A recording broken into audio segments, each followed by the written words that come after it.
Assalamualaikum warahmatullahi ta'ala wabarakatuh anak-anak. Apa khabar semua? Bertemu lagi kita dalam kelas variasi bahasa Melayu. InsyaAllah hari ini kita akan belajar tentang budaya. Okey, semoga semuanya bersedia. Boleh mulakan kelas kita dengan membaca doa sebelum belajar. Anak-anak baca doa sebelum belajar di rumah ya. Bertepatan dengan tajuk kita pada petang ini, iaitu semarakkan budaya kita, saya ingin kongsikan bacaan ayat surah Ar-Ra'du ayat 11 yang menceritakan tentang Allah tidak akan mengubah suatu kaum itu sehingga mana ia mengubah dirinya sendiri. Jadi dekat sini ada dinyatakan tentang kaum. Okay, kaum kalau dari sudut bahasanya ialah suku bangsa ataupun bilangan yang ramai. Jadi kita adalah kaum Melayu, bangsa Melayu yang penuh dengan adab dan juga tata sila yang perlu dijaga, yang kita jaga. Jadi kita sebagai orang Melayu dan bangsa Melayu perlu mempertahankan dan menjaga adab dan juga budaya kita. Okey anak-anak?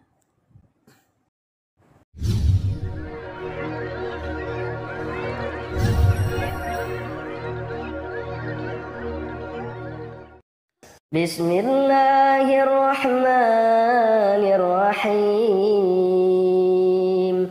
Lahu mu'aqibatun min bayni yadayhi wa min khalfihi yahfazunahu min amrillah. Inna Allah la yughayyiru ma biqaumin hatta yughayyiru ma bi anfusihim. وَإِذَا أَرَادَ اللَّهُ بِقَوْمٍ سُوءًا فَلَا مَرَّدَ لَهُ وَمَا لَهُم مِّن دُونِهِ مِن وَالٍ. Artinya bagi manusia ada malaikat-malaikat yang selalu mengikutinya bergiliran di muka dan di belakangnya. Mereka menjaganya atas perintah Allah. Sesungguhnya Allah tidak akan merubah keadaan suatu kaum sehingga mereka merubah keadaan yang ada pada diri mereka sendiri. Dan apabila Allah menghendaki keburukan terhadap suatu kaum, maka tak ada yang dapat menolaknya. Dan sesekali tak ada pelindung bagi mereka selain Dia. Jadi inti dari surat Al-A'raf ayat 11 ini adalah sesungguhnya Allah tidak akan mengubah keadaan suatu kaum sampai Ia sendirilah yang mengubah keadaan mereka sendiri. Itu saja. Ingat, kita harus selalu kuat, selalu tawakal, berdoa, ikhtiar, dan belajar.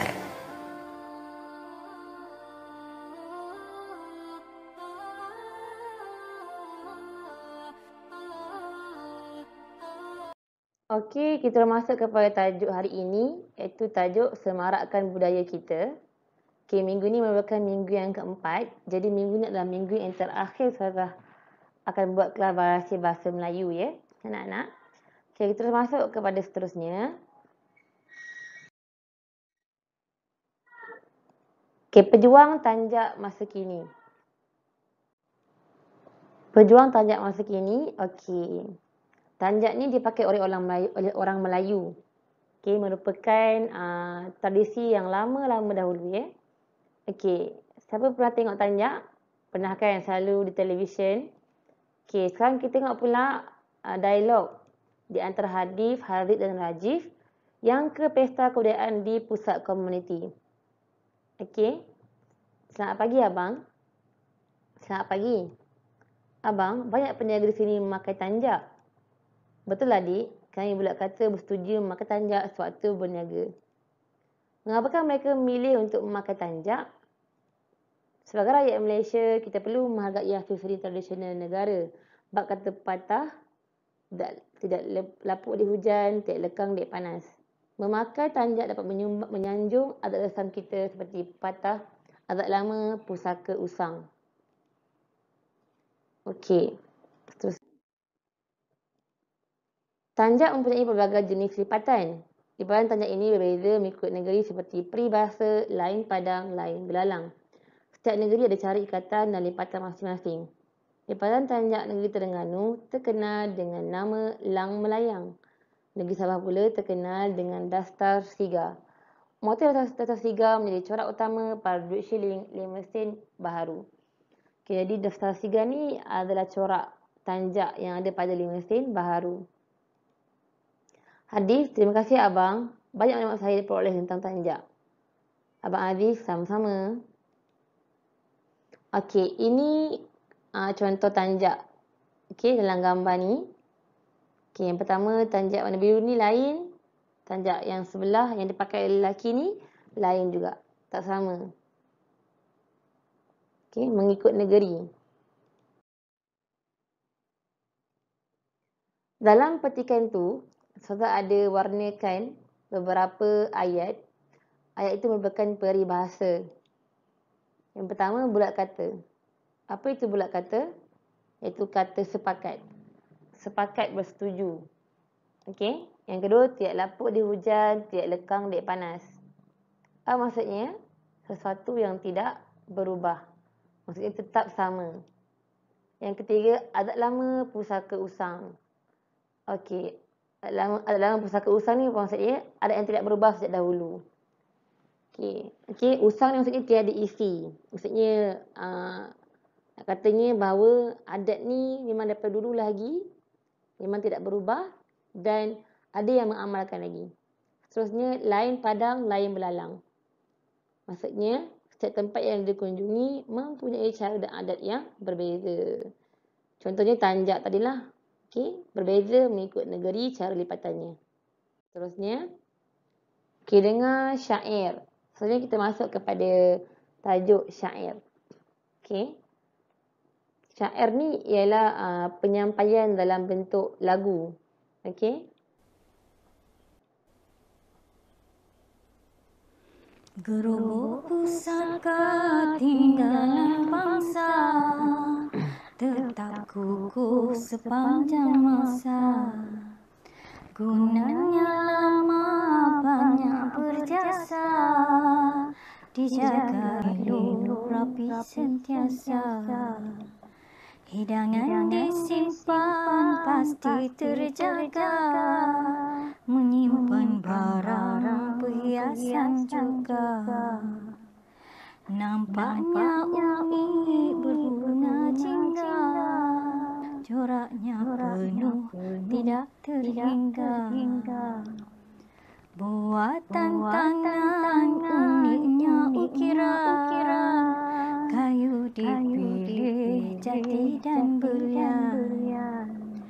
Tiada tandingan di luar pasaran, harganya mahal cecah ribuan. Gerubuk pusaka warisan negara, janganlah lupa wahai saudara. Cinta akan seni moga membara, agar khazanah tetap terpelihara.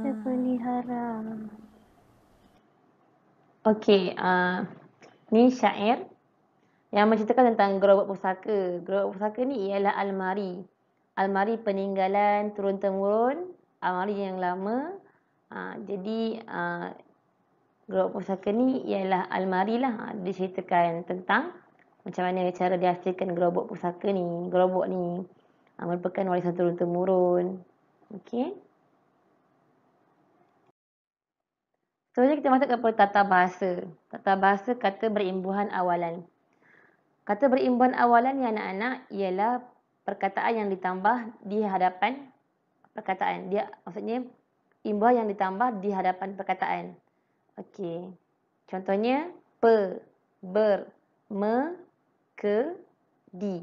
Ada lagi imbuhan-imbuhan yang saya tak nyatakan di sini. Kita teruskan dengan kita tengok cerita tentang Balqis yang sedang meneliti buku resepi. Dia berminat untuk membuat halwa betik berdasarkan panduan yang berikut. Okey, mari kita lihat cara membuat halwa betik dalam ayat mengandungi imbuhan awalan. Okey, kita akan tunjukkan petikan ataupun muka surat yang menunjukkan tentang cara membuat halwa betik. Kabur sikit Okey, yang pertama basuh buah dan buang kulitnya, potong mengikut kehendak. Maksudnya, perkataan asalnya adalah hendak, tapi ditambah kehendak. Okey. Yang kedua, setelah hiris, jadi kita tambah apa yang sesuai? Kedi. Okey, kita perkataan dihiris. Setelah dihiris, kepingan betik boleh dibentuk mengikut kreativiti. Yang kedua tu ukir, tempat kosong seterusnya ukir. Diukir anyaman boleh dibuat pada kepingan betik. Yang ketiga, kepingan betik perlu, kata dasarnya rendam. Jawapannya apa? Direndam. Kita gunakan imbuhan di dalam air kapur selama 1 hari. Yang keempat, kepingan betik tersebut perlu dibilas dengan air yang bersih. Yang kelima, kemudian celur kepingan betik dalam air yang dididih selama 2 hingga 3 minit. Kita tambah perkataan didih. Imbuhan di lah, imbuhan di. Yang keenam, pastikan kepingan betik benar-benar kering setelah dihiris. Di juga, imbuhan di yang sesuai.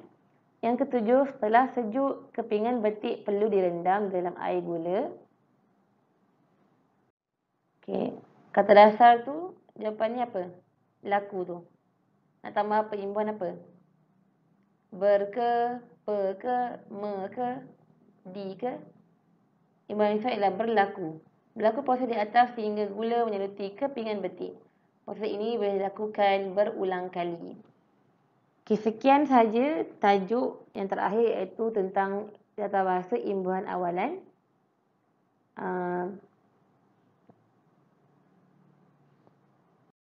Okey anak-anak, dah selesai PDP kita pada petang ini. Berakhirnya kelas pada petang ini, maka berakhirlah kelas variasi bahasa Melayu.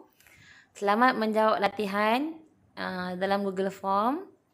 Saya sentiasa mendoakan anak-anak terus cemerlang di dunia dan akhirat. Okey. Bye. Assalamualaikum.